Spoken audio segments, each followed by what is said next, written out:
Hello friends. जैसा कि हमने पिछले पार्ट में पढ़ा था इंट्रोडक्शन के बारे में कि स्टैटिक्स हम क्या कहते हैं, जैसे इसमें किसी भी स्टेट्स के पॉपुलेशन, बर्थ रेट, इनकम और उनके आंकड़ों को हम प्रस्तुत करते हैं, उसको स्टैटिक्स कहते हैं। स्टैटिक्स का क्या मतलब होता है कि दो अलग अलग चीज़ों को क्या नाम है, दो अलग अलग चीज़ों के बारे में बताना, उनके बीच में डिफरेंस बताना। स्टैटिक्स जो आंकड़े हैं उनको एक सिस्टेमेटिक ढंग से रिप्रेजेंट करना। और उसके बाद हम लोगों ने पढ़ा था आई बाउले का स्टैटिक्स का मीन जो था कि वो तथ्यों और डिपार्टमेंट की इंक्वायरी के रिलेशन के बारे में पढ़ा जाता है। ये आई बाउले का समीकरण था। और क्रॉक्सटन का काउडाउन जो था, स्टैटिक्स में be defined as the science of collection presentation, मतलब ये डेटा संग्रह, मतलब डेटा का संग्रहण का एक वैज्ञानिक तरीका है, एनालिसिस और उसके इंटरप्रेट व्याख्या करने का एक तरीका है जो न्यूमेरिकल डाटा होता है। फिर क्या क्या विशेषताएं थी हम लोगों ने पढ़ी। एग्रीगेट फैक्ट्स का बताना, न्यूमेरिकली उसको एक्सप्रेस करना, एस्टीमेट के बारे में स्टैटिक्स का यूज़ करना, और स्टैंडर्ड ऑफ एक्यूरेसी बताना, और प्री डिटरमाइंड पर्पस, किसी भी काम के लिए हम उसके उद्देश्य का पता लगाते हैं, उसके बारे में। और अब हम वीडियो के पार्ट 2 में पढ़ेंगे कंपैरेटिवली, मतलब तुलनात्मकता की कैसे तुलना करेंगे दो चीज़ों के बीच में। तो कंपैरेटिबिलिटी का मतलब है the ultimate aim of statistical data. जो भी हमारे स्टैटिकल डेटा होता है, जो भी हमारे आंकड़ों का संग्रह होता है, for the purpose of the comparative, तुलनात्मक, और उससे जो भी संबंधित चीज़ें उसका अध्ययन किया जाता है। और एक ही रूप के चीज़ों को हम कंपैरिजन करते हैं जो एक तरीके से वैलिड हो। वैलिड कंपैरिजन मतलब कि जो मतलब सही हो, उसको एक ही रूप के चीज़ों को हम कंपैरिजन करते हैं कि अभी क्या था और बाद में क्या। मतलब जैसे 5 साल पहले क्या था पॉपुलेशन और 5 साल के बाद क्या पॉपुलेशन था, तो एक ही होमोजीनियस टाइप के कंपैरिजन करते हैं। फिर क्या क्या अब हम पढ़ेंगे ऑब्जेक्टिव ऑफ स्टैटिक्स, क्या क्या उद्देश्य होते हैं आंकड़ों के, स्टैटिक्स के। तो to improve the unknown and the cast light of upon, कहने का मतलब है कि जो भी मतलब आंकड़े होते हैं हमारे पास, उसको तथ्यों और आंकड़ों के आधार पर उसको इम्प्रूव करना और उस पर प्रकाश डालना, यही हमारा स्टैटिक्स का मेन उद्देश्य होता है, मेन ऑब्जेक्टिव होता है।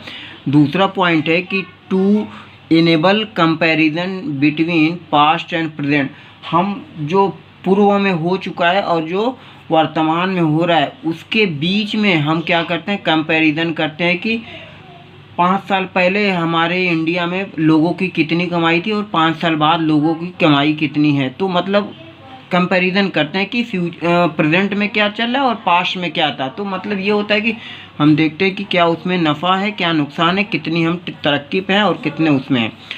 फिर तीसरा पॉइंट है कि to throw light on the reason of changes, मतलब हम जो भी चीज़ें उस पर प्रकाश डालते हैं और बदलाव के कारण को जानते हैं, इफेक्ट्स जो हमें प्रभावित करते हैं, change of the plans and future.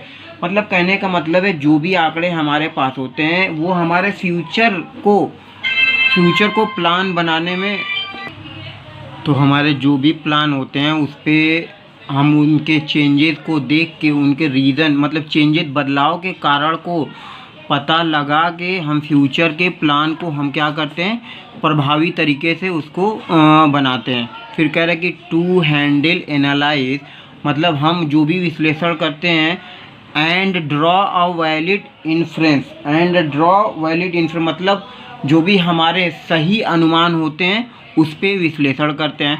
फिर to help to drawing conclusion from fact affected by the multiply of a cause, जो बाहुल्य, जो ज़्यादातर कारण होते हैं उनके तथ्यों को मतलब हम क्या करते हैं, निष्कर्ष निकालते हैं, उनके तथ्यों पे हम निष्कर्ष निकालते हैं कि क्या हमें करना चाहिए जो हमें सूटेबल पड़े। ठीक है। फिर importance of scope of statics, मतलब क्या इम्पोर्टेंस है स्टैटिक्स, आंकड़ों में क्या स्कोप है, application of statics in various field, क्या और किस किन क्षेत्रों में हम स्टैटिक्स का यूज़ कर सकते हैं राज्यों में, ठीक है। तो जैसा कह रहे statistics was regarded as the king science of kings, मतलब ये मतलब राजाओं का विज्ञान हुआ करता था। फिर it is a supply the statistical, it is a supply the statistical,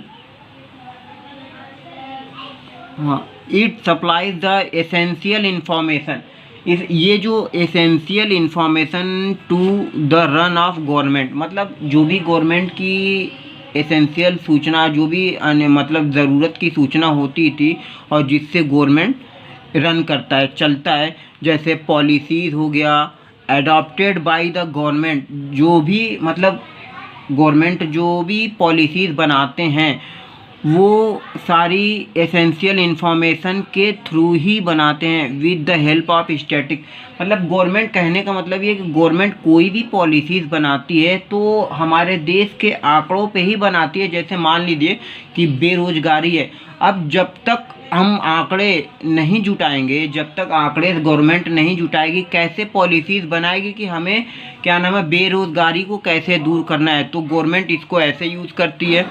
फिर इकोनॉमिक्स में, in economics the problem the studied by the of the statistical method economics losses is the based on study and the collected statistical data, मतलब जो भी आंकड़ों का हम collection संग्रह करते हैं इकोनॉमिक्स में जो भी हमारी समस्याएं होती है इसके स्टडी से ही उसको दूर की जाती है। कहने का मतलब जो भी अर्थव्यवस्था में जो भी प्रॉब्लम, जो भी समस्याएं आती हैं आंकड़ों को इकट्ठा करके ही, और जो भी आर्थिक व्यवस्था में प्रॉब्लम्स आती है उसको उससे दूर की जाती है। फिर कह रहा है कि the laws economics refer to the laws in economics refer to the statistics to prove, मतलब जो एक हमारी अर्थव्यवस्था जो भी आर्थिक होता है वो हवाला देती है किसका, टू प्रूव देयर एक्यूरेसी, मतलब इकोनॉमिक्स हमेशा स्टैटिक्स के आंकड़ों के हवाला देकर ही एक्यूरेसी को बताती है कि कितनी एक्यूरेट है, मतलब कोई भी चीज़, जैसे अभी फ़िलहाल कोरोना का टाइम चल रहा है उसमें कितने मरे कितने बचे, ये सब स्टैटिक्स, ये आंकड़ों का ही तो खेल होता है कि सब गवर्नमेंट इसी से पता लगाती है कि हमें क्या मतलब अरेंजमेंट करने चाहिए जिससे कोरोना में डेथ कम हो और रिकवरिंग ज़्यादा, हीलिंग ज़्यादा हो। तो ये सारी चीज़ें मतलब इकोनॉमिक्स पे डिपेंड करती हैं। Statistics in economics as a given birth to new discipline, मतलब स्टैटिक जो होता है वो हमारे अर्थव्यवस्था में, हमारे इकोनॉमिक्स में नया जन्म देता है। अनुशासन, एक अनुशासित चीज़ों को सिखाता है, मतलब कैसे करना चाहिए, कैसे हमें इकोनॉमिक्स को मतलब इम्प्रूव करना चाहिए। इसी को हम कहते हैं कॉल्ड इकोनोमेट्रिक्स, यानी इसको कहते हैं हम क्या कहते हैं, अर्थमिति कहते हैं, मतलब ठीक है। अब बिजनेस में स्टैटिक्स का कैसे यूज़ किया जाता है, इन अ कम्पिटिटिव बिजनेस, जो भी हमारी प्रतियोगी व्यापार हैं जिसमें प्रतियोगिता बहुत ज़्यादा होती है, वैसे व्यापारों में भी स्टैटिक्स की ज़रूरत होती है। जैसे the business people face some of shortage, जो भी व्यापार होते हैं वो अक्सर सामना करते हैं किसका, शॉर्टेज का, जैसे किसी भी माल का, किसी भी प्रोडक्ट का मार्केट में शॉर्टेज हो जाना, ओवर स्टॉकिंग हो जाना। कभी कभी देखते हैं कि कहीं कहीं किसी प्रोडक्ट ओवर स्टॉक हो जाता है, माल निकलता ही नहीं है। तो अनइकोनॉमिक क्राइसिस, जो भी संकट आते हैं, मतलब अनार्थिक, मतलब जो भी संकट आते हैं बिजनेस में, व्यापार में, मतलब प्रतियोगी बिजनेस में, वो सब क्या होते हैं, शॉर्टेज की कमी हो जाना, ओवर स्टॉकिंग हो जाना, ये सब स्टैटिक्स से ही पता लगाया जाता है। विच कैन बी सॉल्व, जिससे हम समस्या को दूर करते हैं, will solve through the statistical analysis, मतलब व्यापार में भी जो भी समस्याएं आती हैं वो स्टैटिकल एनालिसिस के थ्रू ही प्रॉब्लम्स को दूर किया जाता है। To a greater extent statistics, मतलब इसकी व्यापार में मतलब कम्पिटिटिव व्यापार में बहुत ही बड़ी सीमा में इसका आंकड़ों का उपयोग होता है टू हेल्प द बिजनेसमैन। जो भी व्यापारी गण होते हैं, जो भी व्यापार लोग बिजनेसमैन करने वाले थे, अपने मतलब मैक्सिमम प्रॉफिट के लिए स्टैटिकल एनालिसिस का बहुत ही बड़े पैमाने पे यूज़ करते हैं, ताकि उनको पता चल सके कि हम प्रॉफिट में जा रहे हैं कि नुकसान में जा रहे हैं। अब हमारा अगला टॉपिक है इन एजुकेशन। इन एजुकेशन मतलब शिक्षा में भी हम स्टैटिक्स का यूज़ करते हैं। Statics is a widely used in education for a research purpose. मतलब स्टैटिक्स का भी हम शोध कार्यों में, एजुकेशन में मतलब शोध कार्यों में भी हम स्टैटिक्स का बहुत ही ज़्यादा उपयोग करते हैं रिसर्च पर्पज़ के, मतलब शोध उद्देश्य के हिसाब से कोई भी चीज़ों का पता लगाना कि कितना हम क्या करेंगे, कैसे करेंगे। तो जैसे it is use to test the past knowledge. जो पिछली हमारे पास पुरानी जानकारियाँ होती हैं उसको क्या करते हैं, इवॉल्व करते हैं, मतलब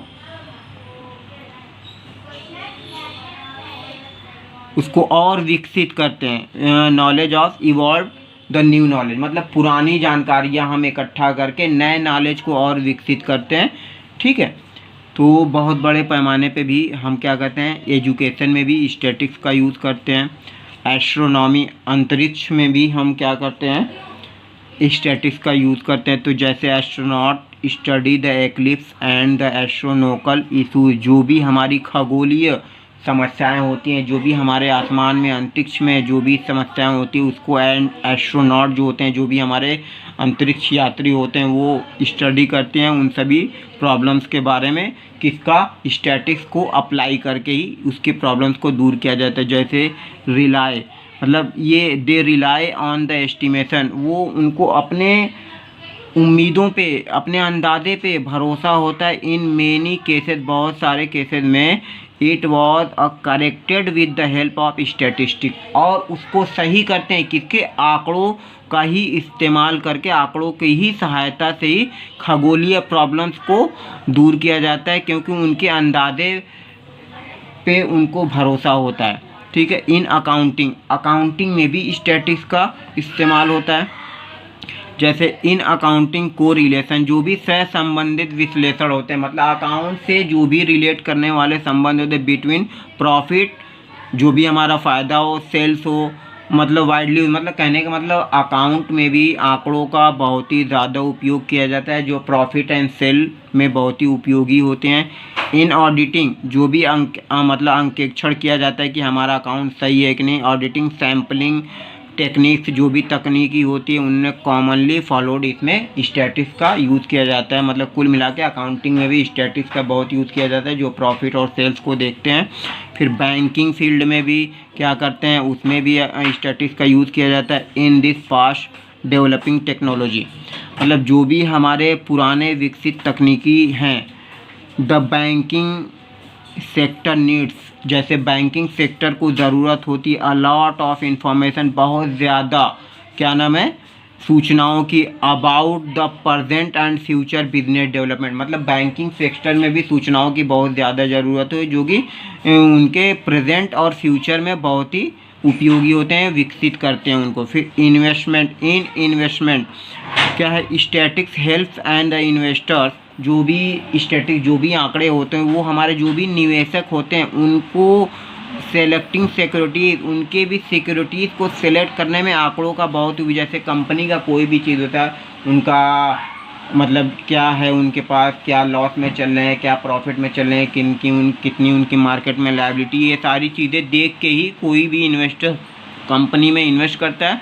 विच आर सेफ, जो कि सुरक्षित होता है। Yielding a good profit, yielding मतलब क्या होता है, उनकी कितनी अर्निंग होती है, मतलब कितना वो कमाना चाहते हैं। Good return for the appreciation to the market price, मतलब उनको मार्केट प्राइस से जो भी बाज़ार वैल्यू होता है, उनको उससे पता लगता है कि उनको कितना इन्वेस्ट करेंगे तो कितना फ़ायदा मिल सकता है, उसी को appreciation of the market price कहते हैं। ठीक है, और बाकी का टॉपिक हम लोग कल पढ़ेंगे। तो ज़्यादा से ज़्यादा इसको शेयर करें, लाइक करें और सब्सक्राइब करें। Bye bye.